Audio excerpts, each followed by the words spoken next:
Professors. Good morning, professors. Morning.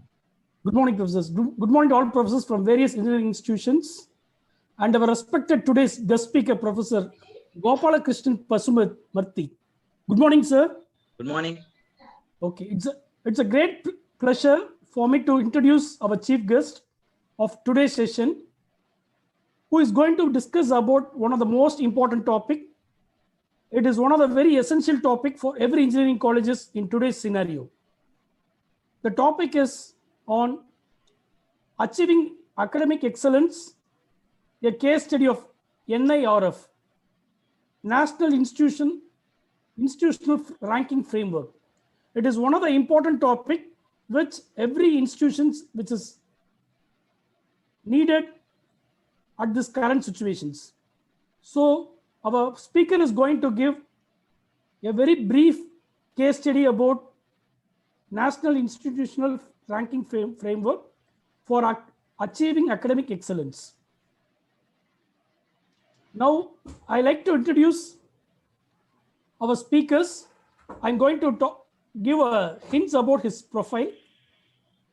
Professor Gopal Krishnan is a currently Dean, Publicity, and looking after planning, directing and coordinating activities to create and maintain a favorable public image and awareness for Gokaraju Rangaraju Institute of Engineering and Technology.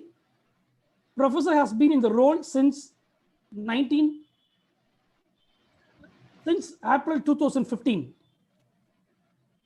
Professor is looking after planning, developing and implementing publicity strategies to enhance the image of GRIET.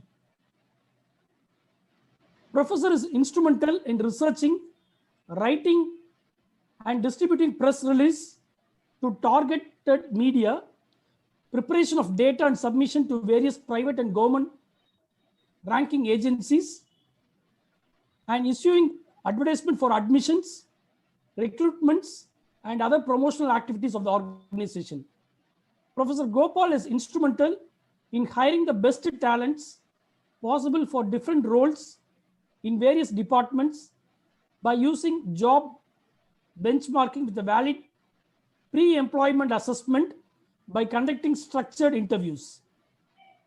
Professor also serves as a member in variety of institutional committee at GRIET, like member of academic councils, member of strategic planning development 2020 to 25 for the past year, for the next 5 years, member of IQAC, and professor is a lifetime member of ISTE, a life member of Society of Digital Information and Wireless Communications, a life member of International Association of Engineers, a life member of ACM Computer Science Teachers Association, and a life member of ASIAN Society of Computer Academician and Professionals. We welcome you, sir. Thank you very much. Thank you. Thank you. So you can take on the session, sir. Thank you very much, Professor Murthy, for the nice introduction. Thank you, sir. Thank you, sir. My sincere thanks to Professor Kaliyappan, Head of the Department of Mechanical Engineering, Velammal Institute of Technology, for giving me this wonderful opportunity to share my knowledge on this essential ranking framework called NIRF, for which the whole country is looking after, to be ranked by NIRF to prove their standing along with the other organizations in the country. Thanks once again to the organizing team of this wonderful AICTE sponsored STTP. Thank you very much. Thank you, Professor. Professor Kaliyappan, thank you very much. Thank you, Professor. Thank you. With your permission, I'll share my screen and start the session. Yes, Professor. Yes. Professor. Yes. I hope my screen is visible. Yes, sir. Yeah, thank you. Yes, sir. Yes, A warm welcome and good morning to all the learned participants for this AICTE sponsored STTP. As per my introduction, I am Gopalakrishna, currently working as a Dean Publicity at an autonomous engineering college in Hyderabad, Pokhraj Rangaraj Institute of Engineering and Technology. Today, the topic is achieving academic excellence through a case study of a national institutional ranking framework. I have given a chance of only 1 hour. I will try to complete as much as possible during this 1 hour time, because this presentation was planned earlier for 2 hours, but unfortunately, I have given only 1 hour. But anyhow, thanks to the organizing team for giving me this opportunity. Sir, am I audible, Professor Murthy? Yes, sir. It's audible, sir. Yeah. Before we will see how NIRF works and everything, let us have a small recap on how technical educational institutions in India are categorized. That is called taxonomy of technical institutions. They are broadly categorized into institutes of national importance, autonomous colleges, universities, and deemed universities. Institutes of national importance are further categorized into 23 IITs. We have Indian Institutes of Technology and 31 National Institutes of Technology. And then autonomous colleges, the colleges who got conferred autonomy by University Grants Commission. And of course, there are some universities, central universities and state universities, and some deemed universities also. In deemed universities, again, we'll have two categories. One is called government deemed universities. The second one is called self-financing deemed universities. First, we will look into the IITs, Indian Institute of Technologies. They are called national importance, and they were established through an act of parliament. The first IIT was established in the year 1950 in Kharagpur. Later, from 1950 to 1961, the IIT Kanpur, Bombay, Madras, Delhi were started. There are 23 IITs as of now. So the IIT's governance are managed by academic senates, and there is board of governors to look after the governance of these IITs. These academic senates are solely responsible for conduct of academics, conduct of examinations, and IITs, they can issue their degrees on their own. I will go a little quick about this because most of us know about this. Then we will jump into NIRF. So the next category of technical institutions are NITs. NITs, when started, they used to be called as Regional Engineering Colleges, RECs. Later, they were renamed as National Institute of Technologies. When established, RECs were fully funded by state government. Means the employees' salaries, the expenditure are being taken care by the governments of states. However, once they were promoted as or reinstituted as National Institutes of Technology, the government of India is fully funding these institutes. There were 31 NITs. The oldest NIT is in NIT Warangal. NITs are controlled by NIT Council.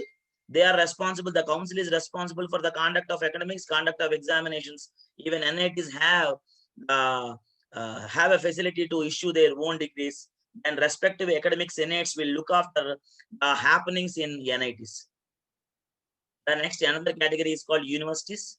There are central government universities and state government universities. The best example of central government university, Hyderabad Central University, and there are some universities which are run by states. They are called as state universities. Of course, there are some exclusive technical universities also. We are affiliated to one such technical university called Jawaharlal Nehru Technological University in Hyderabad. Means these universities conducts only technical programs. That's why these universities, we call it as Jawaharlal Technological Universities. The next category is called deemed universities. Deemed universities are further categorized into government as well as self-financing. There are more than 100 self-financing deemed universities are there. But government deemed universities will be run by funds received from government, whereas self-financing deemed universities need to run their show just because of their tuition fee alone. Two examples for us, government deemed universities are IISc Bangalore is a government operated deemed university. School of Planning and Architecture is also a centrally funded deemed university. When you come to private deemed universities, there are many hundreds of self-financing deemed universities. They do not receive any government funding.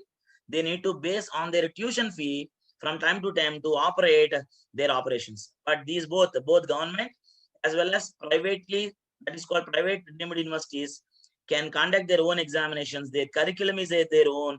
They can issue their own degrees. The one most important point to remember about deemed universities is they do not have any affiliation power. They cannot give affiliation to other private colleges. Whereas state private universities have the power of giving affiliation to some colleges, they will be under their umbrella. However, deemed universities do not have any power to affiliation. However, they can start their constituent colleges in other states. Let us say if there is a deemed universities in Telangana, they can start their constituent colleges in Tamil Nadu or Karnataka, etc., etc. But they do not have any power of giving affiliation to some other bodies. The next most important category is autonomous colleges. These autonomous colleges have a limited affiliation to some university. They have their own curriculum. They conduct their own examinations, and they have their full financial autonomy. But original degrees will be issued by the government university to which these colleges are affiliated. Autonomous colleges have their own curriculum, and they can have their own academic regulations. They can conduct their own examinations, but they cannot issue their own degrees. The degrees can be only awarded by the university to which these autonomous colleges are affiliated to. The most important point we have to remember. But autonomous colleges where quality of technical education should be taken care, because in view of the autonomy available with these autonomous institutions in terms of curriculum, in terms of conduct of examinations, academic regulations, they can set certain benchmarks in these most essential teaching learning processes, and they can bring up the quality of technical education to a great extent possible. However, IITs and NITs, of course, the quality is guaranteed. Even the autonomous institutions should ensure the quality practices in every walks of their day-to-day administration, right away from design of syllabus, conduct of examinations, etc., in order to bring up the quality of a technical education to a great extent possible. The next and the major category of technical institutions in India is affiliated colleges. As per 1920 AICTE data, there are 212 government-aided colleges and 4,415 self-financing colleges offering technical programs. But they are fully affiliated to some universities. Affiliated colleges never have an autonomy of creating their own syllabus, conduct of their own examinations, etc. They are all affiliated to some university. The affiliated colleges need to follow the syllabus, the curriculum, the academic regulations released by the affiliating university from time to time. They cannot decide their syllabus. They cannot decide their academic regulations. They cannot decide their mark structure. They cannot decide their examination pattern and paper.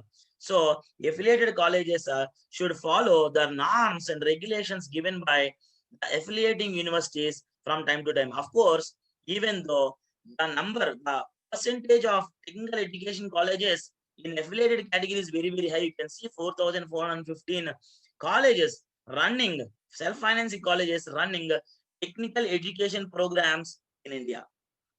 So this is about broadly technical education in India. University, NITs, IITs, universities, deemed to be universities, autonomous colleges, and affiliated colleges. Murthy, am I audible?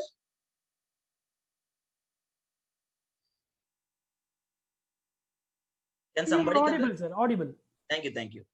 So slowly we will get into our topic for today, that is called accreditation and ranking. Okay, so these both are two sounds same, but they are different from each other. Accreditation is a comprehensive assessment of an institution or a program as a whole for a specific period. But whereas ranking is an yearly affair, we have to understand the difference between these both. Accreditation is a comprehensive assessment, whereas ranking is a relative assessment. In ranking exercises, the institutions participating will be compared with one another, and they will be relatively given ranking, rank 1, rank 2, rank 3, IIT Madras, rank 1, IIT Kharagpur, rank 2, IIT Bombay, rank 3, etc., and so on and so forth. As like how NIRF is issuing ranks for technical institutions in engineering category, let us say. So ranking is an yearly affair. It is a relative metric, whereas accreditation is a comprehensive assessment. It is an absolute. It is only about an institute. It is not in comparison with any other college. Let us say if an institution applies for NAC, NAC sends a peer team visits the college, evaluates the performance on various parameters and metrics, and issues a grade like A++, A+A, B+B, and so on and so forth. There is no comparison. The data given by an institution for NAC accreditation will not be compared with any other institution's data. It is absolutely a comprehensive assessment of the institution. If the institution passes, then some grade will be given. In the similar way, NBA also assess a program. Let us say BTech Computer Science a program. It will assess according to Tier 1 format or Tier 2 format, and according to the marks, either 3-year accreditation or for 6 years accreditation will be given. So accreditation usually by NAC and NBA in India are comprehensive assessments of the whole institution or maybe certain programs. So there is no comparison of scores or assessments or metrics when compared to other colleges. When we come to ranking, ranking is an yearly affair and it is a relative methodology. So a uniform parameters will be given to all the institutes. Institutes will participate, submit the data. The data will be evaluated for the composite scores. These composite scores are arranged in a descending order of scores, and a relative ranking will be given to the institutions. So ranking is an yearly affair. Then one question will flash into our mind: what is the fun of having ranking when there is accreditation? So accreditation will tell you, since it is a comprehensive assessment, will tell you the strength of the institution or strength of the program on a given scale. However, ranking will tell you our standing when compared to other institutions, where we are standing on a given scale. For example, NIRF working on a 5 parameter mechanism, how many marks we'll get and what is our position based on the performance of past year will be given by NIRF. That is called ranking. So ranking is like an annual report card to the whole stakeholders and to the nation about the standing of the institution in comparison with the whole institutions. But there are many questions on NIRF framework. So how a standalone autonomous college can be compared with or competed with IIT, but there is no such discrimination, unfortunately, in NIRF, such that every college participated will be ranked on those parameters and given some composite scores. Based on the value of the composite scores, institutions will be given some ranking. So ranking is an yearly affair. It's a relative methodology. Ranking is an annual report card of the institution to give an impression to the stakeholder, to the nation, such that where do we stand when compared to all other institutions pan India, what is our standing in a given year, depending on our performance in the past academic year or past financial year. And one more thing, ranking is open to all. Any institution, an institution which is freshly started, maybe 1 year old, can have an opportunity to test their fortune by participating in the ranking affair.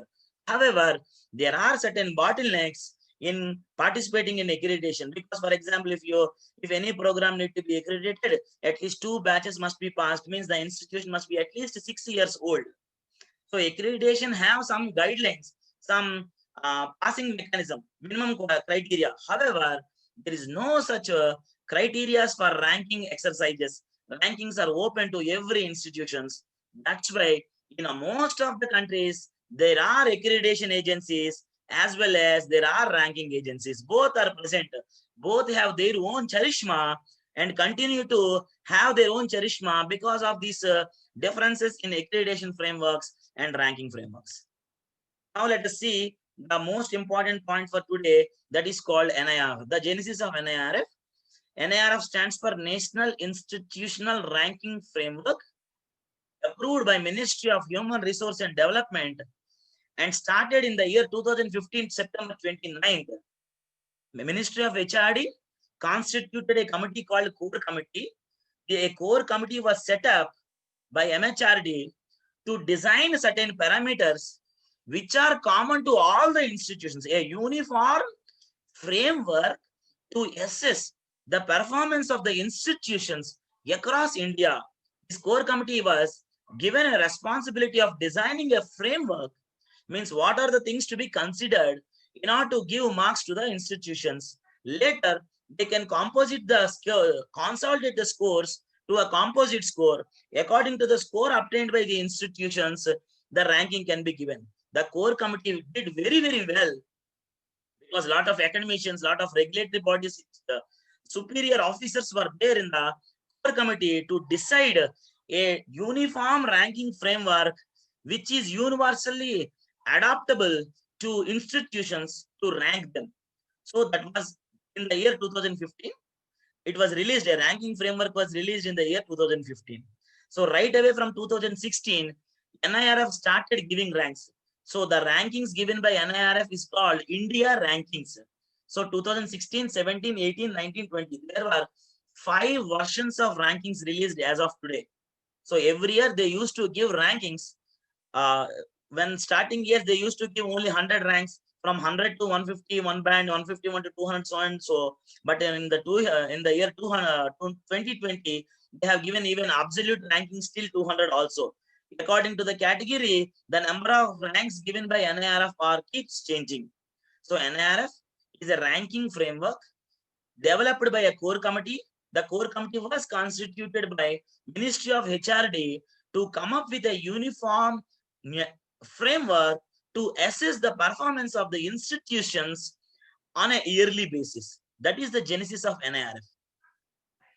And the member secretary of NBA, National Board of Accreditation, is also the chairman for this NIRF, National Institutional Ranking Framework. The participation in NIRF. So the importance of NIRF is growing year after every year. It shows the improved participation by the institutions in this ranking framework. NIRF started in the year 2016. It was set up in the year 2015, but started giving ranks right away from state of 2016. So when the 2016, there were only 4 categories with 2,734 institutions participating. In 2017, 6 categories, 3,000 plus participation. 2018, 9 categories, 4,000, almost 4,000 participation. 2019, 9 categories were given, around 5,000 participation were there. In 2020, there were 10 categories institutions are there, and 6,560 institutions have participated. So you can see almost in 6 years, the participation have increased enormously, just because NIRF is treated as one standard benchmarking for all the stakeholders, for students, for parents, for employers, for R&D organization, for government bodies, for regulatory bodies. Everybody is looking at an institution's NIRF rank to have a common understanding about the institution's performance. So NIRF is slowly widely acceptable ranking framework across the nation to understand the performance of any institute. So NIRF is grabbing more attention of the stakeholders from time to time, even employers, for employment, for giving employment opportunities for the students.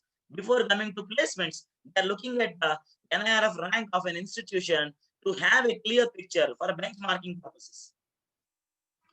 So categories in 2020, there were 10 categories announced by NIRF in the year 2020. Overall, university, engineering, college, medical, law, management, pharmacy, architecture, and dental. Because we are running a technical institution, most of the metrics what I am going to explain in this next coming 35 to 40 minutes is going to explore much about engineering ranking framework. The formulas to be used in order to understand the performance of institutions participating in engineering category mostly. Hope I am audible. Audible, sir. Thank you, thank you. See, now let us look into in detail about NIRF methodology. So as I told you, NIRF started in the September 2015. A core committee was constituted to come up with a uniform framework to assess the performance of the institutions across the country. That the core committee have come up with 5 parameters to assess the institution's performance across India, irrespective of their age, irrespective of the number of programs being offered, irrespective of their size, how old it is, how big it is, how many number of programs they are offering, it is irrespective. According a uniform methodology have been adopted by NIRF to assess the performance of the institutions on a uniform scale. So they have considered 5 broad parameters. These parameters are further divided into sub-parameters. We will see. First, let us look into. So the parameters are, the first one is, these acronyms are very popular in India. TLR stands for Teaching Learning Resources. RPC stands for Research and Professional Practice. GO stands for Graduate Outcomes. OI stands for Outreach and Inclusivity. PR stands for Perception. So each parameter is evaluated for 100 marks. So the number of marks for each category, each parameter is 100.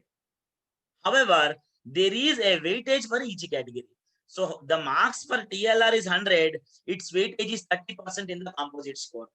The research and professional practice, every parameter is at 100 marks, but the weightages, depending upon the importance, some weightages have been given. So 30 for TLR, 30% for RPC, 20% for Geo, 20% for outreach and inclusivity, 10% for perception.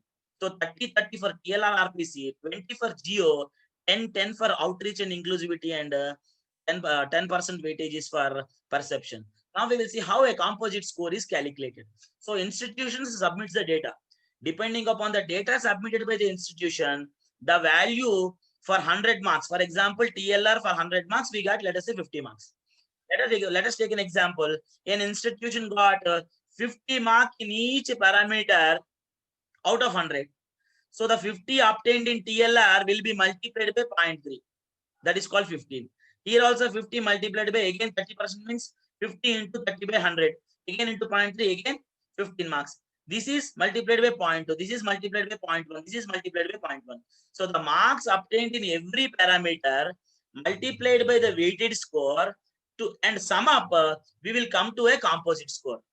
That is the final score given by the NIRF. According to the score, the ranks will be issued. That is how NIRF works. So 5 parameters. Each parameter is for 100 marks. The weightages are 30 for TLR RPC, 20 for Geo, 10 for OI, 10 for perception. This is how NIRF methodology will work. Now let us see how these parameters, 100 marks, are evaluated on what sub-parameters. And these sub-parameters, how they were evaluated using some formulas. That is the whole crux of my presentation. Now let us first move to the first major parameter, that is called teaching learning resources. TLR, as per my previous slide, the total marks for TLR is 100, but the ranking weight is only 0.3. 30% is the weight is given to the teaching learning. So the overall assessment metric, as I told, TLR is for 100 marks. This broad parameter TLR is further divided into one SS, FSR, FQE, FRU. Total 4 sub-parameters. The sub-parameters are called: SS stands for student strength, FSR stands for faculty student ratio, FQE stands for faculty quality and experience, FRU stands for financial resource utilization. The TLR is for 100 marks, is divided into 20 student strength, 30 FSR, 20 FQE, 30 FRU. Total 100, 20 plus 30, 50, 50 plus 20, 70, 70, and 70 plus 30, 100. So this is how the 100 marks in TLR are further categorized. So SS stands for student strength, faculty student ratio, faculty quality and experience, and financial resources, and their utilization is for 30 marks. Now, how these 20 marks, 30 marks, 20 marks, 30 marks will be awarded by the NIRF depending on our data, we have to see. Now let us slowly move into how sub-parameters are calculated in TLR. Now let us see, this is my first teaching learning resources for 100 marks. My first sub-parameter is student strength, including PhD student. The acronym is SS. The total marks is for 20 marks. So before going to understand these red formulas I have given in red, and this blue color is called legend. Before going to understand these formulas, I would like to explain 2 concepts. One is called relative metrics. The second one is called absolute metrics. Okay. NIRF follows 2 kinds of formulas. One is called relative formula. The second one is called absolute formula. What do you mean by absolute formula? An absolute formula is a formula in which if you substitute some values, we will come to know how many marks you will get. In absolute mechanism, if you can substitute a value of an institution, we will come to know how many marks we will get. But in relative formulas, we will substitute the values, but the total score obtained in that sub-parameter will be decided by the relative marking of the whole institutions participating. We don't know. So how better the others are being. For example, if an institution is publishing 10 patents, an institution published 10 patents. For example, patents, we have 5 marks. So how many marks you will get, it is depending upon how other institutions are publishing patents. For example, if an IIT publishing, for example, 100 patents, if you are putting 10 patents, the marks will be in relative mechanism. So how many marks we will get, we don't know at the time of applying.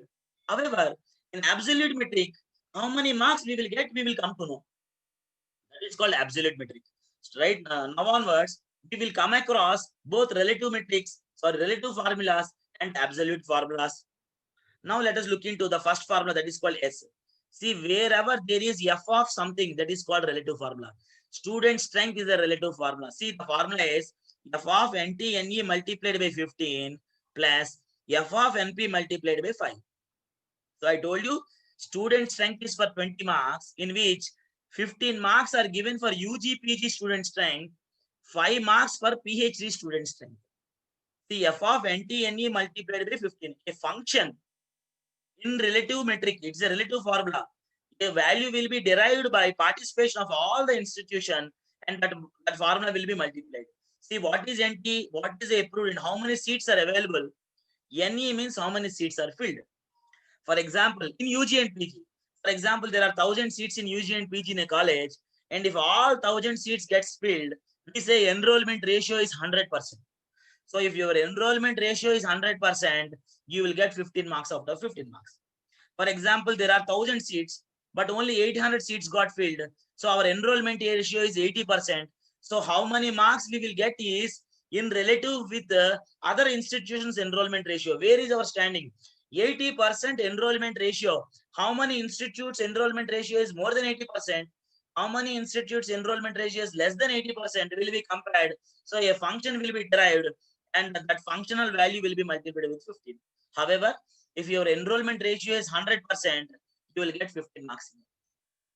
The next one is F of NP. NP is number of PhD students. So how many PhD students are available with the institution? If institutions are running some PhD programs, depending on the number of PhD students, and a relative metric will be identified and multiplied by 5. So on the whole, SS is for 20 marks. It is relative in nature. How to score good marks in SS is by ensure 100% enrollment ratio. If every seats, all category seats, category A and category, in state of Telangana, we have 2 category of seats. One is called convener seats, the second one is called management seats. Management seats are further divided into NRIs and management quota. If all seats put together are 100% occupied, then we'll get 15 marks in UG and PG. If institutes are running some PhD programs, so depending on the number of PhD students available on board, these 5 marks will get. If any institution not running any PhD program, they will straight away lose these 5 marks. Now let us move to faculty student ratio with emphasis on permanent faculty, that is called FSR, is for 30 marks. See, student strength is a relative metric, relative formula. FSR is an absolute formula. See, FSR is equal to 30 into 15 into F by N. What is F by N? Faculty student ratio. So for example, 1:15 is the desired ratio. So those institutions running 1:15, they will get 30 out of 30 in this FSR. No doubt, no problem, no compromise here. If an institution is running with 1:15 student strength, faculty student ratio, they will get 15 marks. Let us take an example. There is a college with 1:15, means F by N becomes 1/15. See, if F by N is 1/15, 1/15 multiplied by 15, 15 gets cancelled, the value is 1. The 1 multiplied by 30 is 30. So FSR will be 30. So if your student faculty ratio is 1:15, we'll get 30 marks. Imagine there is a college X with 1:20 student ratio. So F by N becomes 1/20.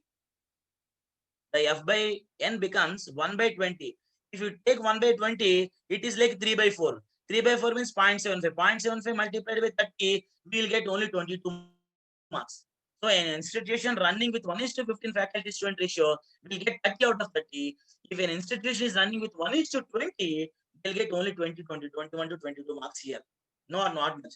So the desired faculty student ratio is 1:15. However, AICTE set up a minimum requirement as faculty student ratio as 1:20 for non-autonomous colleges and 1:15 as faculty student ratio, essential faculty student ratio for autonomous colleges from next coming up from 21-22. So those institutions are having a better faculty student ratio than 1:15 also have only 30 marks.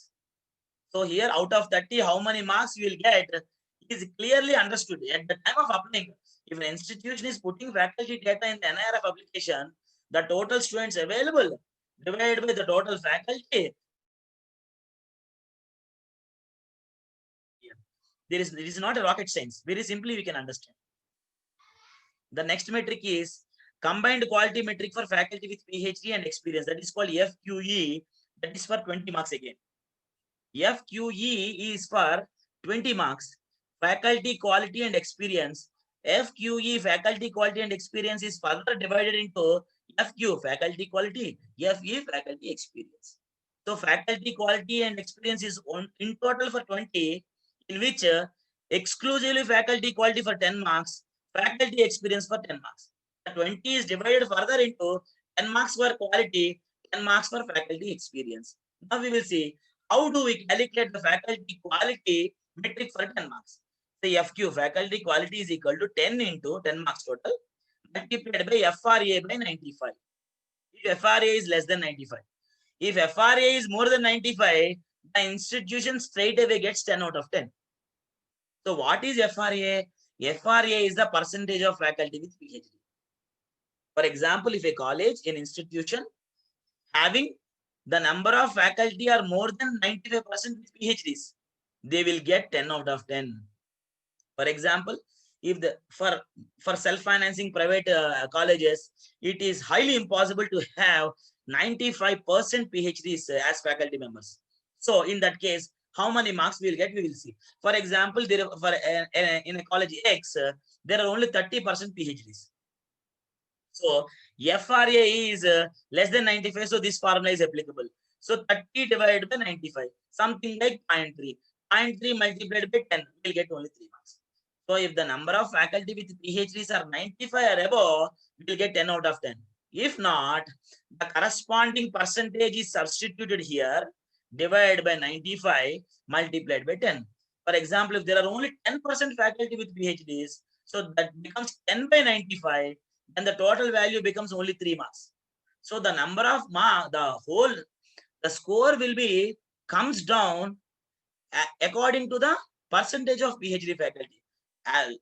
As big the percentage of faculty with PhDs, that much high score we will get. If you want to score 10 out of 10 in FQ, the number of PhDs must be equal or more than 95. That is the that is the desired ratio. Now let us go to the second metric of this FQE, that is called FE, stands for faculty experience. Faculty experience is also for 10 marks. Out of these 10 marks, that faculty experiences are divided into 3 brackets. The first bracket is called faculty with less than 8 years experience. Second bracket is called faculty with 8 to 15 years experience. The third bracket is called faculty with more than 15 years experience. So they have created an intelligent formula to calculate the marks for FE for total 10 marks. See, this is called 3 multiplied by minimum of 3, again multiplied by the fraction with experience of 81, the first bracket, plus 3 into minimum of 3F2 and 1, and 4 into minimum of 3F3 1. So this is the formula. Let us take an example to understand this whole formula in a better way. Let us take an example in a college. There are 1/3 in bracket 1, means less than 8 years experience. 1/3 in second bracket, that is called 8 to 15 years experience. So the balance is 1/4. The 1/4 in the third bracket, let us say that above 4 years, 15 years of experience. So 1/3 in F1, 1/3 in F2, 1/4 in F3, let us say. So now we substitute here 3 into F1. What is F1? The percentage, the fraction of faculty in bracket 1. That is 1/3 I told you. So 3 into 1/3. 3 into 1/3 is 1. The 1 and 1, what is the minimum of 1 and 1 is 1. 1 multiplied by 3, 3. We'll get 3 marks. Now come here. 3 into minimum of 3F2, 1. Again, I told you there were 1/3 faculty in bracket 2. So 3 multiplied by 1/3, it is again 1. What is the minimum of 1 and 1? Again 1. 1 multiplied by 3, 3 marks. So we got 3 marks in bracket 1, 3 marks in bracket 2. Now you come here. 4. How many faculty in bracket 3? 1/4 I told you. If there are 1/4 faculty in bracket 3 into 1/4 means 0.75. What is the minimum of 0.75 and 1? 0.75. 0.75 multiplied by 4 is how much? 3. So 3 marks here, 3 marks here, 3 marks here. Total 9 marks you get. So this is how we will calculate the number of people with experience in 3 brackets. faculty with less than 8 years experience, faculty with 8 to 15 years of experience, faculty with more than 15 years of experience. We must have an equal mixture of all three categories. Imagine there is a very big old institution with everybody is having more than 15 years of experience. There is nobody in bracket 1 and bracket 2. What happens? F1 becomes 0, F2 becomes 0, this whole becomes 0. 100% is in bracket 3. So 3 into F3, what is F3? Whole means 1. 3 into 1 is 3. What is the minimum of 3 and 1? 1. So 4 multiplied by 1, 4. So even though an institution is having highly experienced faculty only, will get only 4 marks. So it is an equal mixture of faculty with less than 8 and 15, more than 15. However, we cannot manage this data. It is according to the formula given. We have to apply, we have to give the information about the faculty and their experience from year after the year. We cannot make any modifications to the faculty experience because the information is rightly available with NIRF. So this is how faculty quality and experience will be calculated for 20 marks. The last one is called for 30 marks. That is called FRU, financial resource utilization. Financial resource utilization is for 30 marks. Again, this is a relative formula. Out of this 30 marks, 7.5 is given for capital expenditure. 22.5 marks are given to operational expenditure. See, the formula FRU, financial resource utilizations, is equal to 7.5 multiplied by F of BC. BC means the total capital expenditure of an institution over a financial year.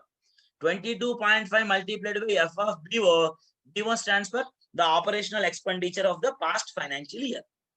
So 7.5 is given for capital expenditure. 22.5 is given for operational expenditure. So this value is calculated and finally the marks are given. See, what is BC? Average annual capital expenditure per student. So the total capital expenditure divided by the number of students will give you per student capita. And what is BO? Average annual expenditure per student. Total expenditure divided by the student strength will tell you operational expenditure per student. These values are compared with other colleges participating, and a relative formula will be given. Relative value will be substituted here. That will be multiplied by 7.5 for capital. That will be multiplied by 22.5. So a college which spends most expenditure on operational expenditure, operational heads will get more marks. See, the importance is also 22.5 for operational, only 7.5 for capital expenditure. Now one question will flashes under our mind. What comes in capital expenditure? Capital expenditure usually includes the expenditure on library, purchasing new equipment, establishment of workshops and other expenditures. However, operational expenditure includes faculty and staff, non-teaching staff salaries, maintenance of academic infrastructure like classrooms, laboratories, etc., consumables, etc., conduct of seminars and workshops.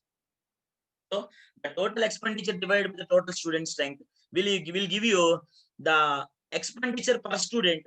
The expenditure per student will be compared with other colleges per student expenditure, and the value will be multiplied with 7.5 for capital expenditure, 22.5 with operational expenditure. So how many marks we will get here, we don't know at the time of application. However, a huge expenditure in terms of operation to upkeep the furniture or to upkeep the teaching learning resources in the institution certainly will improve the ranking to a great extent. Of course, the salaries of the employees. The second and major category is research and professional practice. It is also for 100 marks. The ranking weightage is only 0.3. Means the total marks obtained in RPC 100 will be multiplied by 0.3. The total RP, research and professional practice, is further 100 marks divided into publications 35 marks, quality of publication 40 marks, intellectual property rights for 15 marks, footprint of projects and professional practice for 10 marks. So what comes in FPPP is the total R&D project grants, the total consultancy project grants will come into this 10 marks. The total publications with college affiliation comes with 35. The quality of publications is for 40, highest marks. The IPR, the number of patents granted and number of patents published will attract 15 marks. And total R&D projects may be from government and non-government sources and consultancy industrial consultancy, scientific consultancy, academic consultancy, all together is only for 10 marks. Now we will see how these sub-parameters are explained using formulas. The first formula is, see, all formulas in RPC are relative in nature. They're all relative formulas only. See, the first one is called combined metric